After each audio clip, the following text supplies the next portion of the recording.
வணக்கம் மக்களே, மாங்காய் பருப்பு ரசம் எப்படி வைக்கிறதுன்னு பார்க்கலாம் வாங்க. மாங்காய் வந்து நல்லா பீலட்டில் வச்சு தோல் சீவிக்கோங்க. தோலோடு போடக்கூடாது. நான் ஒரு மாங்காய் எடுத்துக்கணுங்க. நல்லா கட் பண்ணிக்கோங்க. ரசம் வந்து நல்லா டேஸ்ட்டாக இருந்ததுங்க. ஒரு கப்பு பருப்பு ஊற வச்சு எடுத்து வச்சேன். பருப்பு 4 பச்சை மிளகா, மஞ்சத்தூள், இஞ்சி பூண்டு பேஸ்ட்டு போட்டு நல்லா ஒரு 4 விசில் விடுங்க.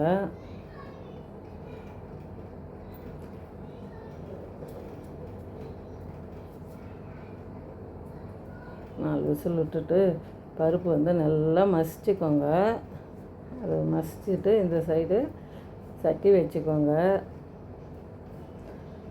கடுகு உளுத்தம் பருப்பு போடுங்க. கடுகு உளுத்தம் பருப்பு பொரிஞ்சுது. வெந்தயம் கொஞ்சம் போடுங்க. பூண்டு நசுக்கி 4 பல் பூண்டு போடுங்க. காஞ்சி மிளகாய் 4 போட்டுக்கோங்க. பெருங்காயத்தூள், கருவேப்பிலை, ரசப்பொடி போட்டுக்கோங்க. நல்லா வதக்குங்க.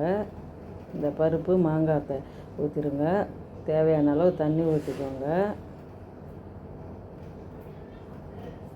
உப்பு தேவையான அளவு போட்டுக்கோங்க. சூப்பரான அட்டகாசமான மாங்காய் பருப்பு ரசங்க. நல்லா டேஸ்ட்டாக இருந்தது. அதுக்கு சைடிஷ் வந்து உருளைக்கிழங்கு. என் ஸ்டைலில் மாங்காய் பருப்பு ரசம் உருளைக்கிழங்க சூப்பராக பிடிச்சிருந்தா லைக் பண்ணுங்கள், ஷேர் பண்ணுங்கள்.